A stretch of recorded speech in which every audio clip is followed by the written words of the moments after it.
Diving into the numbers of the 2016 election, we're learning more about how the election not only handed Donald Trump that surprise victory, but also changed the face of the political parties themselves. Joining us with more is WSJ national politics editor Aaron Zitner in Washington. Hi, Aaron. Thanks so much for being with us. Hey, Tanya. So, Aaron, the numbers tell us that working-class white voters, those without a four-year college degree, responded to Donald Trump's message in this campaign. We knew that. Are the numbers that are coming into us now, are they overwhelming? Well, what we often ask is women, which candidate did they vote for? Men, which candidate did they vote for? Hispanics, which candidate did they vote for?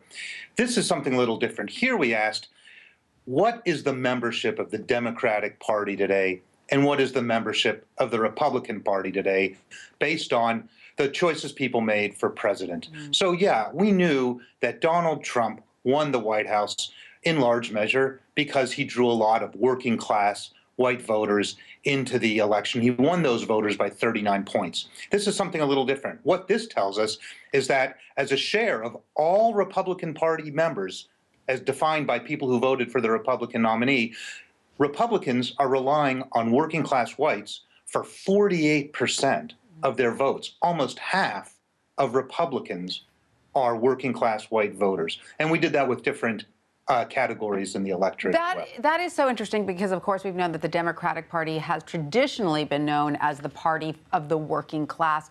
But I wonder, can we tell if these specific voters who voted for Donald Trump, who are from the white working class, did they switch parties, or were they perhaps voters who had not voted before or had felt left out of the political system? Were they, in essence, new voters?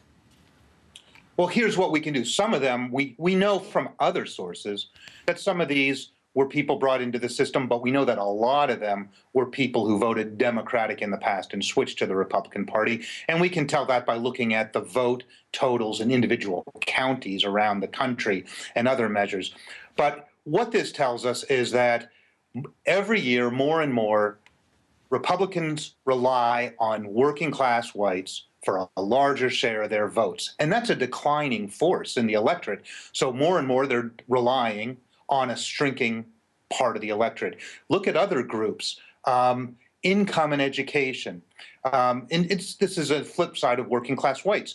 Democrats have become more and more the wine party as Republicans have become more and more the beer party.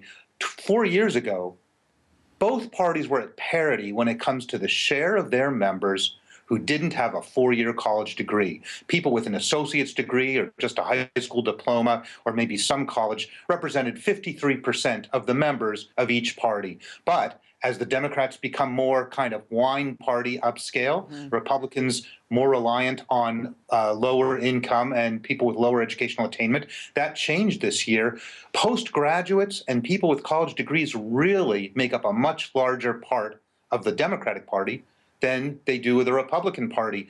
The share of people with just a high school diploma shrank by something like 8 points as a share of Democratic Party membership this time. That is so interesting. So as the Democratic Party swells in the ranks, as you said, sort of the wine party, how then does it continue to hold on to the large chunks of minorities and immigrants that are part of that as well, because they face the same economic challenges in many ways that the working class whites are facing? Well, there's a question there that applies to both parties as we see this kind of demographic polarization.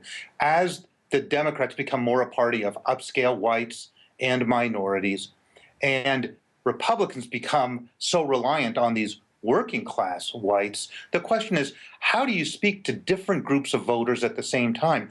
How do Republicans hold on to the upper income suburban Republicans who have been traditionally out there for them and have been skewing more and more Democratic? How does it make sure that upper income, fiscally conservative Republicans stay with the GOP, but also service and speak to this growing group of working class whites, which are now the base, the pillar of the party?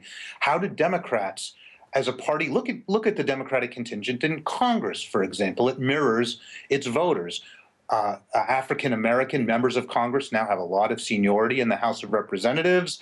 A lot of members of the House are from California, New York, coastal areas, less from the interior of the country. How does a party that is minority and so female talk to these voters who it needs, who have skewed over to the Republican Party, the working class whites? Very interesting as well, though, as exit polls also tell us that Trump drew a slightly larger share of Hispanic voters than Mitt Romney in 2012. I have to say that surprises me. Well, that, if you've been following kind of the discussion among people who look at demographics, has been a huge sticking point or a point of controversy because groups that advocate for changes to immigration law and who are kind of liberals on the side of advocating for illegal immigrants are pushing back against these numbers and say they're not true. There's no reason that we think they're right. We think the numbers are solid.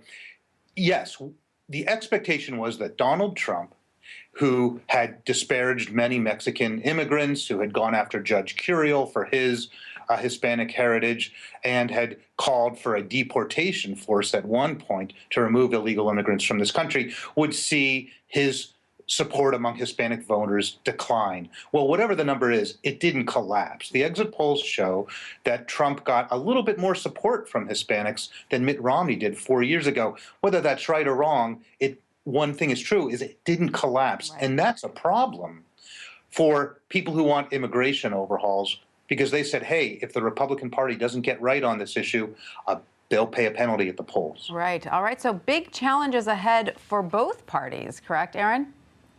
Both parties have to find a way to speak to an electorate that's getting more and more polarized ideologically and demographically.